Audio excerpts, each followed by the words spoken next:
the screen here because today we're doing it off of a laptop. So we'll share the screen.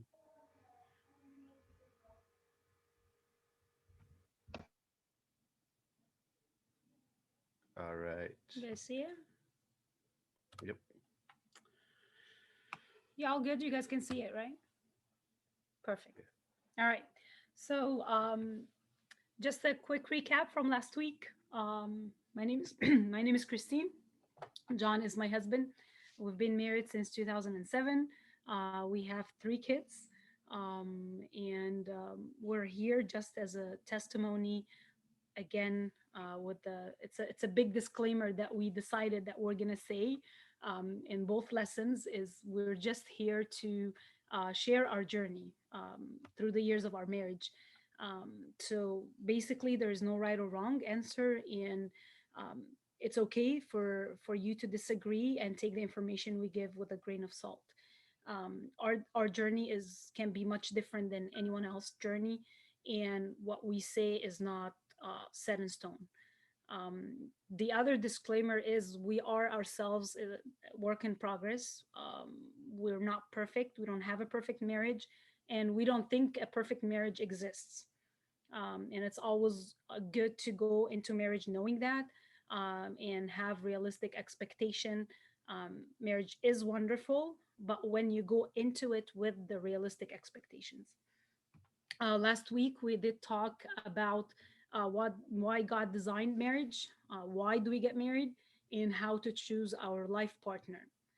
Um, Today we're gonna work on the do's and don'ts or practical tips through different levels of the relationship. So we're gonna start with the dating, which we kind of touched base on last time on how to choose our life partner, but we're gonna add a couple of hints to it, and then the lovebirds part of it, which is the early years of marriage. Or the honeymoon stage, if you Yes. will, right? And then the marriage navigating challenges is the part three, when we have problems or challenges or different views. And last one is kids related challenges, which when we were preparing it, we were just putting notes for ourselves to do actually. Our kids are still young. We have twin boys, they're 8, and daughter, she is 6. So we're still learning. Um, so please feel free to pitch in and tell us more about it. We are still learning. Work in progress. We're navigating uncharted territory, if you will, with twin boys and almost a triplet. Daniela's 18 months younger, so it's If you have any advice for us too, we'll take it. we take it. Yes. Go ahead. So some of the dating's do's and don'ts that we thought were useful or we can bring to discussion. There's two types of dating that we think are important and should cover. There's casual dating and there's purposeful dating. So casual dating, as most of you already know, is your typical, going out just to be with someone. Nothing really, no commitment or no purpose. Maybe there's a physical attraction. Maybe there is, some attraction to the opposite sex for whatever reason it is, looks, job, career, whatever it is. It's just, casual dating. Um, if you're not fulfilled on your own, or you potentially you're not, maybe insecure or not very dependent, then you can find yourself probably more on that casual dating side. um, and it's someone typically that's not ready for a full-fledged relationship. They're just out there to explore and and just kind of maybe kill time, or just be out and about, if you will. um, and then there's really, again, it's just maybe a physical connection and not so much any feelings haven't been developed, or there's not more than that. And then typically it ends up, on bad terms. There's probably feelings that are broken hearts. um, you know uh, if you date someone casually and you end up marrying that person just because it was casual dating, and it was maybe a shallow relationship that typically is not built on solid foundations, and you might have a shaky marriage as time goes by. Purposeful dating. So I think we did touch on that last time as well, is we need to find what we want, feel secure in ourselves, feel fulfilled on so many levels, emotional, in terms of career, in our relationship with God before taking it to the next step. So purposeful dating is when you are ready, when you're really ready first for a serious relationship. So we have a purpose from dating. We're just not there to be with someone. And number two, we are self-satisfied. We are not looking for someone to complete us or to make us happy, and that's it. No, we're ready. We have built the relationship with God. We have built our own career, or at least we are on track to do so. We have a clear path in progress. A lot of a lot of I would say examples that we know, of people that regret it, that they got married so early. They did not have fun in their life. They did not continue their own career that they wanted to. And guess what? After marriage, here you go, we have kids and we are not fulfilled. We didn't do what we want to do. So make sure that you find yourself and you do whatever you want to do. You're satisfied with you before going into the relationship. Um, then just a couple of notes again about the dating.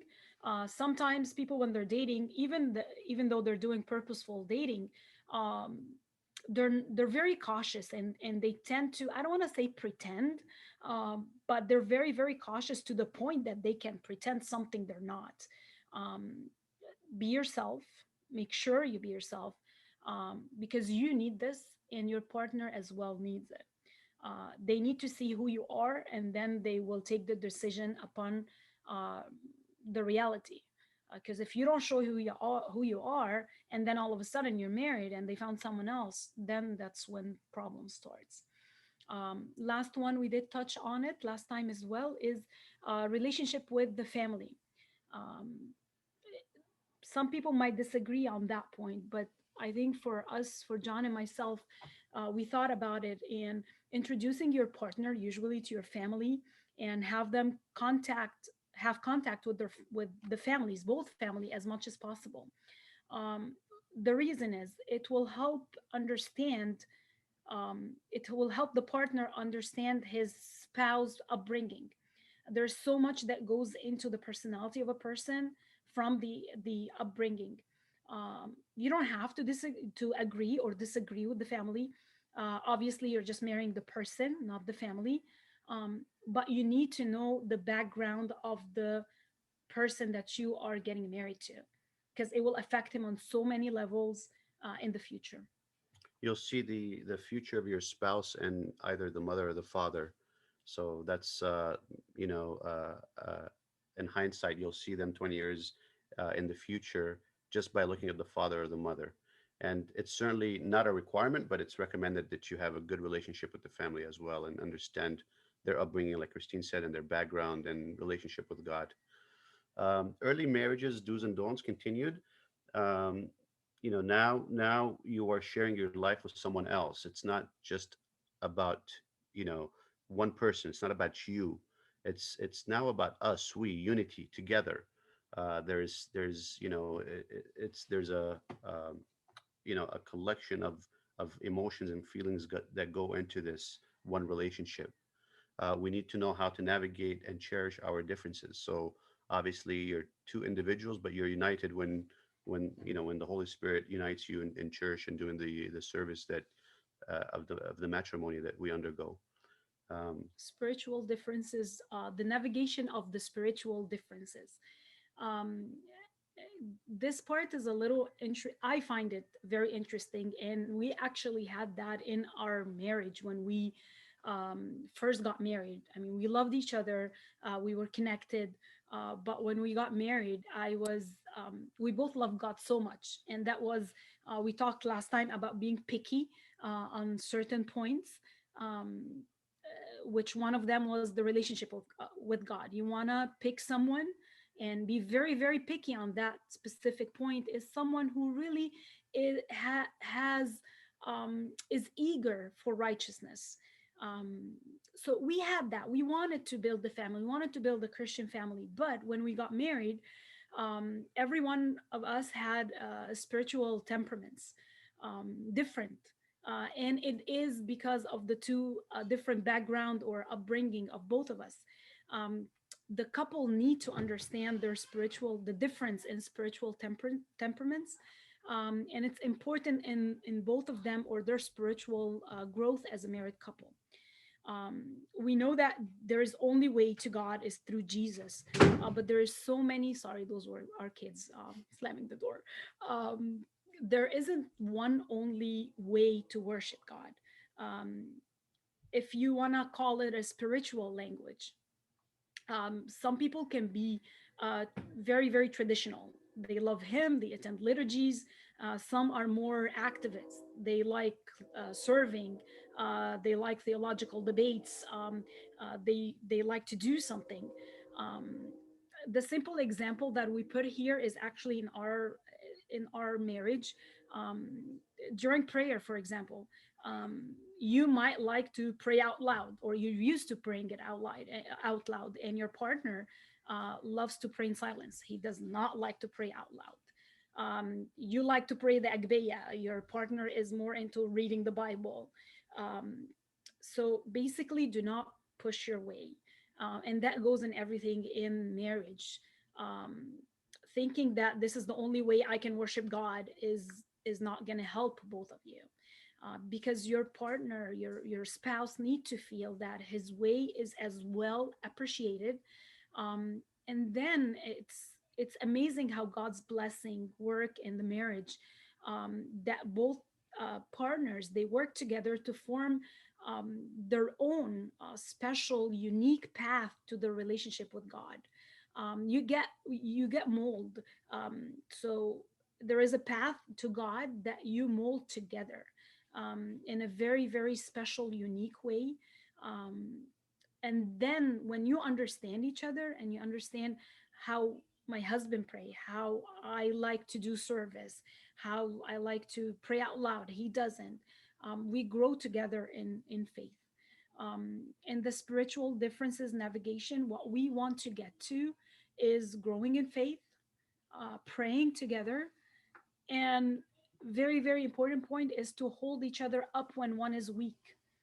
um, because it will happen that during the journey of life, one's faith is gonna go in not so, or in a challenging situation, and the other one needs to hold him up. um, Going to church together, obviously serving together. When we serve together, and that's something that I shared last time with you guys, is we started serving in St. Mark Church after we got married. We were not servants before, but I think serving together um, takes you away from focusing so much on us, that it actually protects you from a lot of things. You're just switching your focus to do something good helps the relationship itself. And ultimately, the spiritual navigation of life of a relationship, our humble opinion is, it's a safe net for any relationship. So if we all together, the whole family, we go to Christ together as the husband, the wife, the kids, and we put ourselves in his bosom, then we feel that this is the ultimate safety net. No do's, no don'ts, nothing can work without this safety net.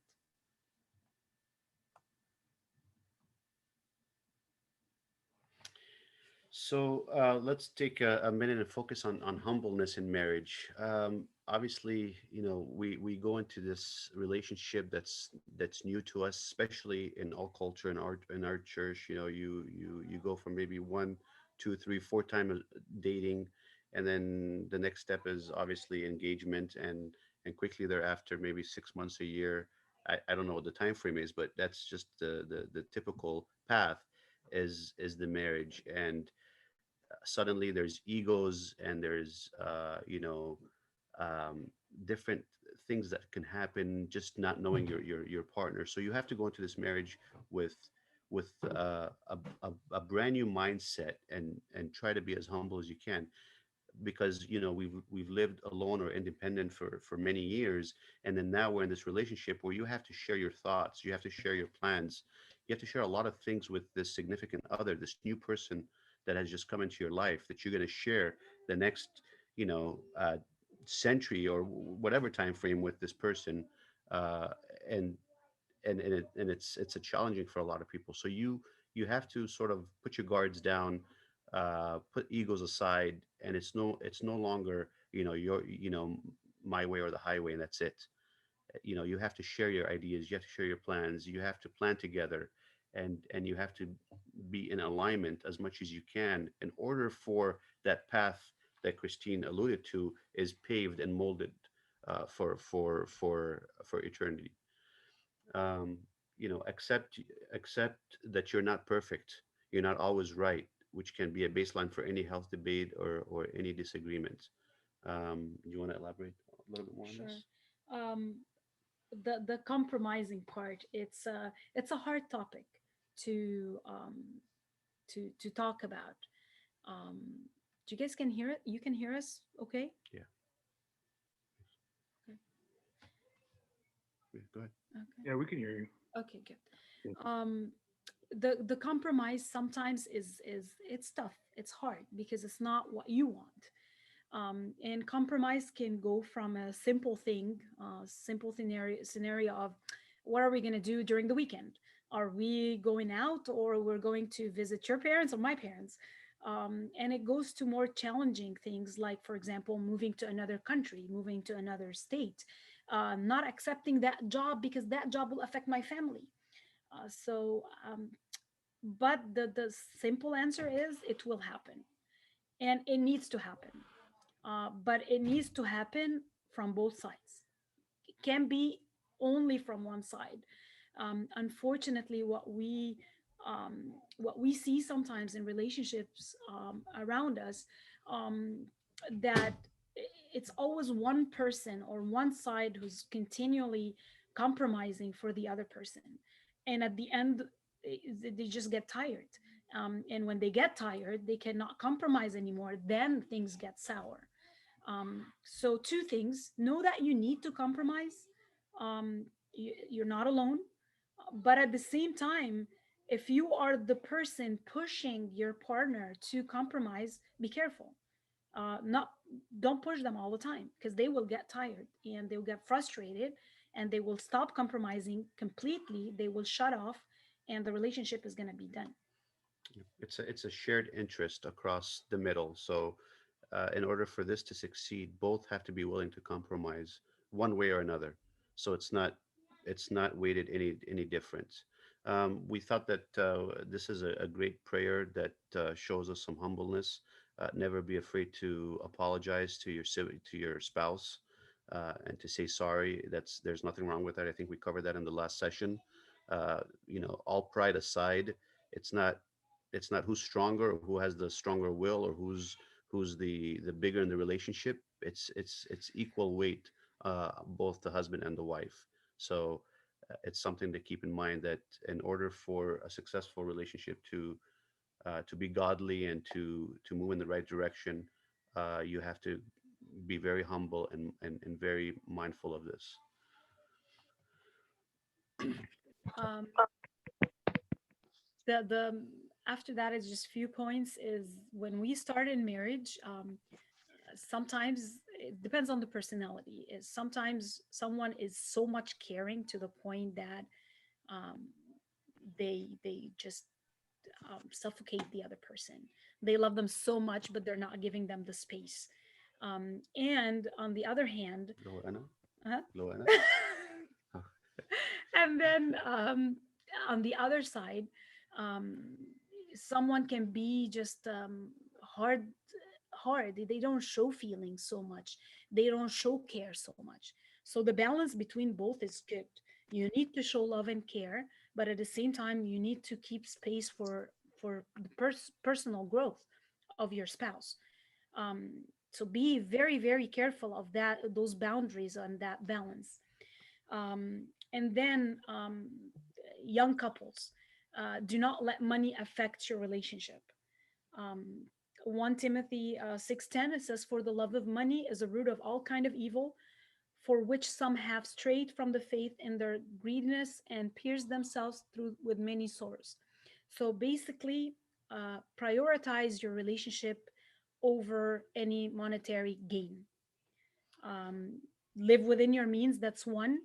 Um, Make sure that you don't sacrifice your relationship for more money, because that happens, and it happens usually with young couples, because there's a lot of potential opportunities and in a lot of path that we can take, but maybe it's gonna take from your relationship. But the money is good, so you go for the money and you say, well, my wife is gonna be okay, my husband is gonna be okay, I just want to spend more time in my work. It doesn't work that way.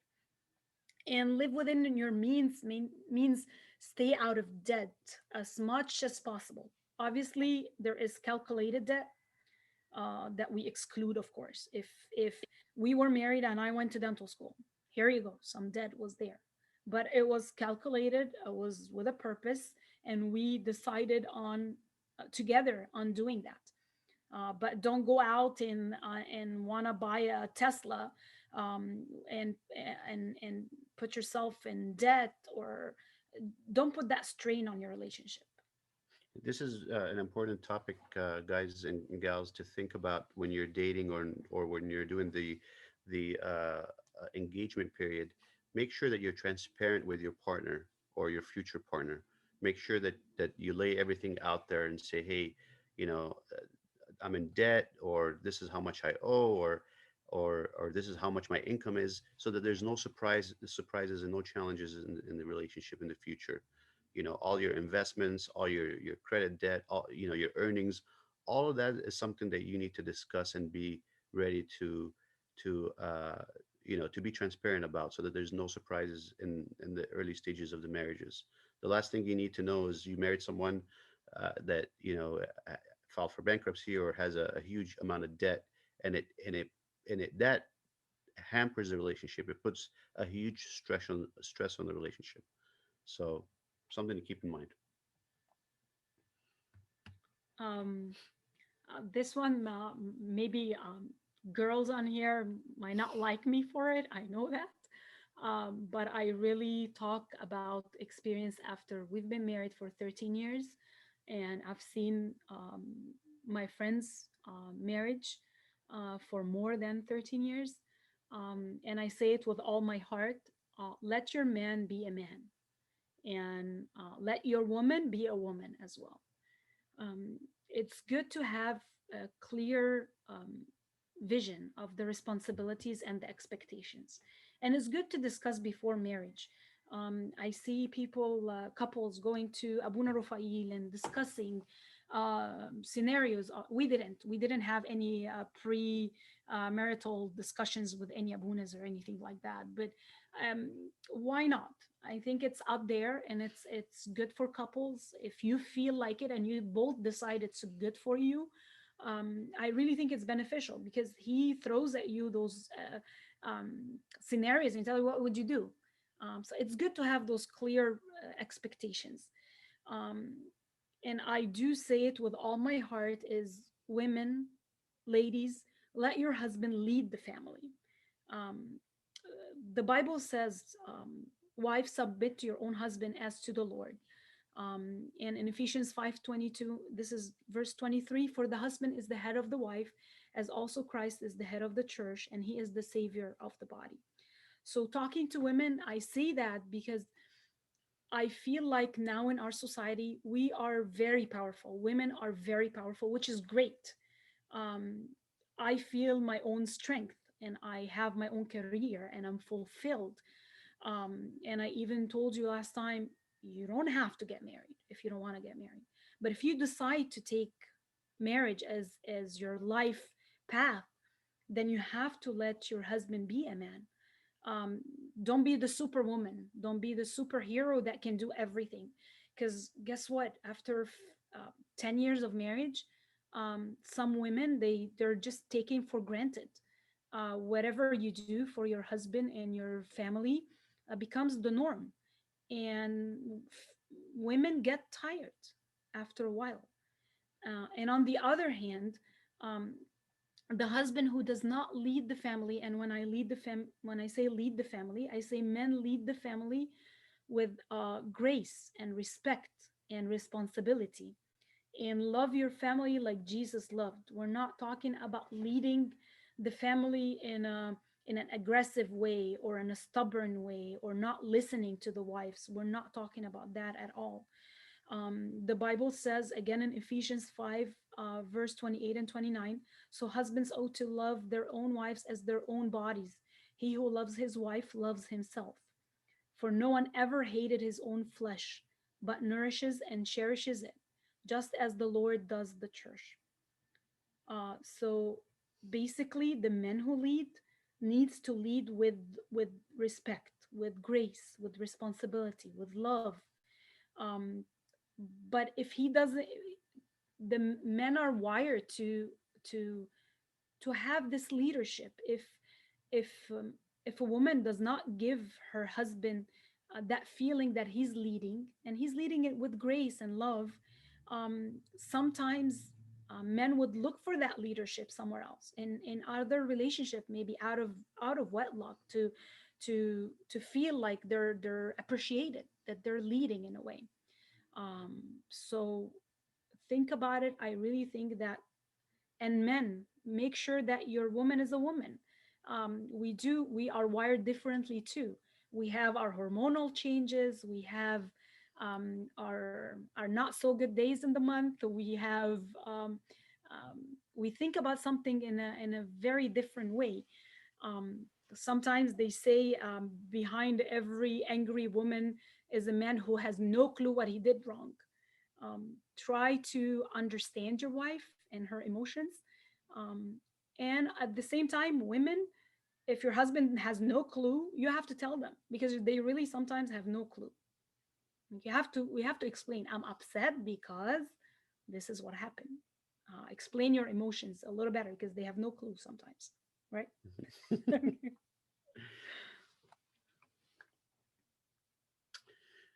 So learn your partner's love language. So we're going to go into five love languages, words of affirmation, word of affirmation, acts of service, receiving gifts, quality time, and physical touch. All of these are things that you discover in your partner. These are things that you discover in marriage. Each one of these love languages are an important aspect to have a relationship that is running at 100%, if possible, at all times. um, there's it's not wrong to say I love you, right? It's not wrong to say I love you, but saying I love you on its own sometimes may not be the only way, or it may not be enough. But it makes that person really feel appreciated. Learning your partner's own primary love language will help create a stronger bond in your relationship. This is going to come with time, right? Understanding your partner's strength, and understanding your partner's affection point. All of these factors or love languages will come over time, but it's important that you, men and women, recognize them, right? It's just part of a healthy relationship. Do not compare your relationship to others. This can be very tricky, and it could be dangerous at times. Your relationship is your relationship. You guys, men and women, are separate and independent of anyone else. So the relationship is intact between the two that said I do and attended the matrimony in church, and that's it. Don't compare yourself to others, or how they're doing, or what's going on with their relationship, how mean he or she are, how affectionate they are. Everyone has their own circumstances, and everyone has their own uh, relationship independent of the other. Especially with the social media, obviously, and all the influence that we see, which is it's difficult on relationships more than before. When we got married, there was no Facebook, no Instagram, all that, but it does affect people in a way or another. But try to make sure that it doesn't get in between you and your spouse. Yeah. So I mean, Facebook and your Instagram, your TikTok, and all these things that I like to watch at times. People are out there traveling and they're doing their own thing. That's everyone has their own circumstances. Everyone has their own schedules. Everyone has their own interests. It doesn't mean that that has to apply to you specifically. Share interests in your spouse's interest, hobbies as much as you can. This is important to make sure that you guys find a common path, whatever it is, a common hobby. You know, Christine likes to do her own things. She has her own hobbies. I have my own hobbies, but we find things that we have in In common or common. that we like in common. I don't know. We've been watching Ramadan Tamsiliyat at night at times. I never liked it, but I learned to like it because she likes it, and now we And we we, we share it. I learned to watch basketball, and we got married in 2007. So Kobe was, was the big thing. He was at Yeah, peak, so yeah. we used to sit and watch games together. She's never watched basketball in her life, but she learned to watch basketball because I enjoyed it, and she wants to And I enjoy it, enjoyed it too. and she wants to enjoy that time with me. And she grew into liking watching basketball. And same thing with me, soap operas.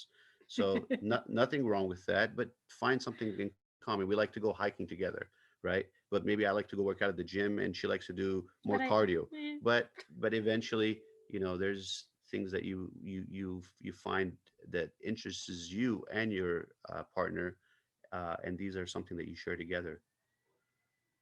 um, we did talk about sexual intimacy as well as part of God design for marriage last time. Um, Early marriage, it's an amazing part that God put in our. It's not a taboo. It's needed for a healthy marriage. um so we just need to give time to each other, to love each other, enjoy each other, and you're one basically. Number 10 is highlighted and is going to continue to be highlighted in all the parts of the relationship, is pray for wisdom and guidance. Because after all what we said, sometimes you'll be in a situation where nothing works. Like all the tips and tricks and the do's and don'ts, nothing works. But you just have to take it to pray to God. Please, God, guide me, give me wisdom. I need to pass this situation.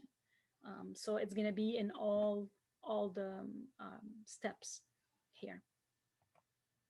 All right. So now to navigating challenges in um, after the honeymoon, after the first few years. And to be honest, and I say that um, based on our relationship, some people say, "Oh, it's the honeymoon at first. The first couple of years is the honeymoon, and then all of a sudden is navigating challenges." Um, I see that our first few years were actually more challenging because we were molding that path more. And once we understood each other, it got a little easier. Again, every journey is different.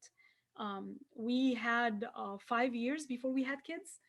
So we had those 5 years. I was in dental school, John was working, and we had fun. So maybe we had that time to know each other more, and then we had kids. Once we had kids, in 2 years we had three kids, so it was a little chaotic after that. But anyway, whenever the challenges comes early on after a few years, some do's and don'ts. Number one is pick the right time to discuss. And I have to say, I that was very challenging to me. Discussions and arguments will happen, but picking the right time will give you better results basically.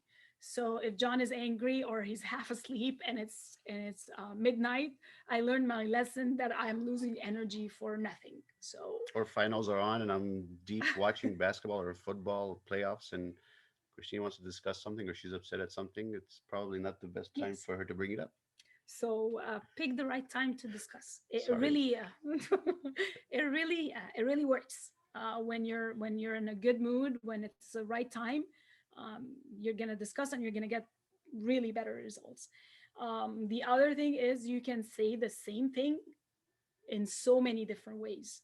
Um, you can tell your husband to do something for you, but the way you say it can lead to so many different Responses. responses. Same with the husband. Um, he can come from outside and say, "Where's the food?" For example, I'm just giving an example. Or he can come from outside, is like, "Oh my God, I'm hungry. How are you?"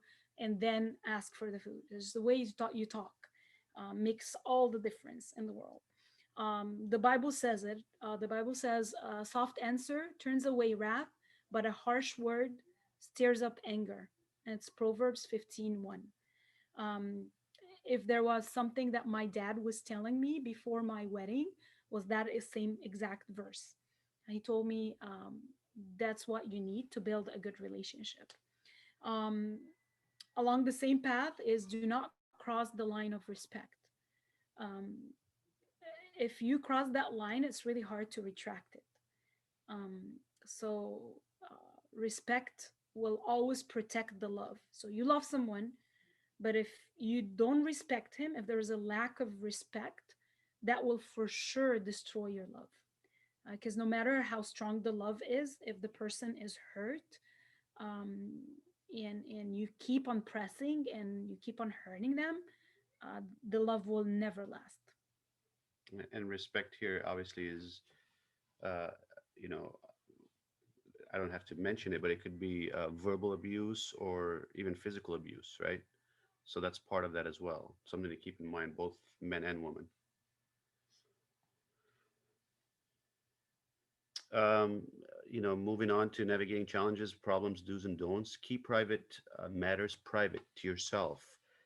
Anything that happens behind or inside the four walls in your homes should be confidential. They should not be shared with friends, with family, uh, because it exposes potential weaknesses in the relationship, or maybe just a moment of anger, and it it just paints a negative picture to anyone that's external. So anything that happens between a relationship must be confidential. That is, our number one rule, and it's something that we think is very important. Otherwise, again, it does expose you. It does cause, strains and problems with the relationship. Um, we, again, we're not perfect. You know that because we've mentioned it multiple times, and angry moments do occur. Heated discussions happen. Um, you know, Exchanges that are loud occur. We have kids. We're human. We live in California. We live in the United States. We're professionals. We have bad days. Bad moments. So things go wrong, and try to be quick to apologize. Apologizing to a person really relieves that fire that's inside the person. It can go a long way. uh, you know, Especially if that person's at fault. Uh, Christine writes here, I'm sorry is a magic word that can break mountains of ice and have the book continue to sell smoothly. So it's true. It can go a long way. You know, it puts fires out. That's as simple as that. Mhm. Learn to forgive and do not keep records. If something happens, an argument, uh, something goes wrong to the disliking of one or the other, uh, don't go on thinking about it. Don't keep records of it. Right? Delete it from your memory. It's gone. Don't hold a grudge. Don't dwell over it in the future. Don't bring it up in future discussions and say, "Do you remember last month when this happened and you told me this, this, and this, or when this occurred and your response was this?" Just move on and don't carry on that grudge that you have in that moment. Um, that's another one that my dad as well give me as an advice before our wedding, and I did hear. I remember Abuna Rufail as well in his daughter's wedding. He said the same thing. Do not go to bed angry. Be angry and do not sin. Do not let the sun go down on your wrath. Ephesians 4:26. Um, and part of it I think we discussed of examples that was happening in our last lesson is um, when things accumulate, when negative feelings accumulate, people are not saying sorry and just sleep and as if nothing happened, but they're hurt and they're holding grudges. It really gets harder to solve. um, and then there is this status quo, there is some resentment, there is indifferences. It's just all the bad negative feelings in a relationship can go on and makes it a knot that gets more and more complicated if it's not unknotted quick enough. um, Last one is be faithful. um, do not try to so basically is you're gonna find something that you don't like about your husband or your wife. We're not perfect, no one is perfect, and you're gonna find that there is some unmet expectations. I thought he's good in this, but he is not. um, and you can easily fall into looking for those qualities or for those affectionate feelings you can't find with your spouse and someone else. um, Please, if that happened, turn to God and work on yourself and on your spouse, on your relationship with your spouse through God. Because this is really, really a very slippery slope that a lot of people fall into, and it's really a recipe for disaster. Um, People can go to work and find someone who's really nice to them. It seems like he's very nice, very loving, he's more exciting, more understanding. um, and they go into that slippery slope of developing emotions to someone else. And then they don't love their husband, they don't love their wife anymore, and they think that that other person is better. It's never green on the other side, right? It's always, there's always something in the other person that you will not like after all. And remember, we said that last time as well, marriage is a covenant, not a contract. We're in it so we can continue in it, um, with whatever we like and we don't like in our with our husband and wife. Obviously, we're not. There is exceptions, obviously, to all what we say. There is problems that we can just. No one will disagree that that person needs to be separated. But we are talking in the big picture of everything. Last thing, again, for that challenging part of the relationship is pray for wisdom and guidance. Again, we say what we say, we fall a lot, and what brings us up is we pray for wisdom and guidance. Are you guys ready for this? This is the big one. So kids related issues, having three kids is, Marianne and Sharif and others, I'm sure, have their children. Um, Personal time as a family is one thing. Having your family around your kids and spending some quality time together is important, but also having separate time away from the kids is a method of healthy boundaries, right? Christine and I trying to go out to dinner or having our own separate time for us as adults is important to have that separation between you and the kids. So something to keep in mind, because having being around the kids all the time could be very stressful and it can put a strain on the relationship. If arguments do occur, and they will, don't disagree or fault the other person or wrong your partner in front of the kids. So, for instance, the kids get in a fight, and Christine shouts at them, and I come in and say, "Hey, don't shout at Luke or Mark," or "Why are you doing that?" or "No, you're wrong." That should not happen whatsoever. Anything that the wife or husband say at the moment in disciplining the kids, the other should go along and back that person up. And then maybe after the fact, that, when the kids are asleep or a separate incident, talk about it and try to resolve it, but never fault the father or the mother in front of the kids. Um, do not ignore problems. Do not ignore problems you have with your kids. Is sometimes it's easier to ignore things for the couple.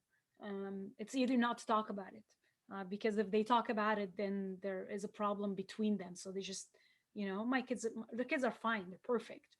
and unfortunately, that will affect the it will backfire on the relationship of the couple, and obviously affect the kid as well. Talk privately on how to handle an issue you have with your kids. um, Basically have a mutual plan of action. um, it's good to have talks. It's good to talk privately and see what will we be doing with that situation, whatever the situation is, kids or no kids. um, Show love to each other. um, so basically, and I see that in my kids. They I see their smile on their face when we show love to each other in front of them. When John hugs me, for example, when I'm upset, he hugs me, and they're like looking. It's like okay. Or when they try to come between us, they like to see that.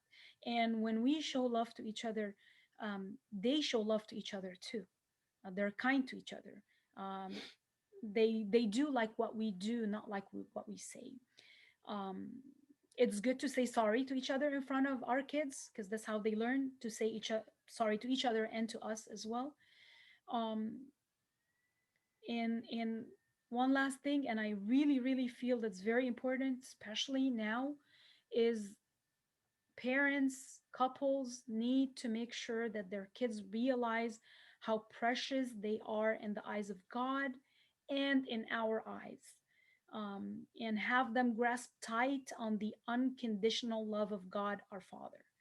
And I say that because unfortunately, even in my job, I see now a lot of teenagers on antidepressants, or they're taking an anxiety medicines, and they're very insecure because of all the social media pressure to be the perfect image or the perfect person. And they just it's or the severe competition around them in schools, and the bullies and all that. Make sure that they see you as a couple loving each other, saying sorry to each other, and they know how precious they are. Because that now, as a couple, you are responsible of those gifts from God, and you don't want them to go astray, and nothing is gonna keep them in the family more than that love feeling. And unfortunately, a lot of those teenagers that I know that are on antidepressants or anxiety medicines is because of a, a broken relationship between the parents. All the stress that they go through on a daily basis just give them that insecurity that I'm not precious enough. Again, pray for wisdom and guidance. We do. We fall. Our kids give us a hard time. We give each other a hard time sometimes. We don't understand each other sometimes, but we still work at the relationship to make it as Reconcile. best as Mhm. we can. All right, and that's it. All right. I think we tried to keep it within the time that was alluded to us, so we won't bore you guys too much. Let me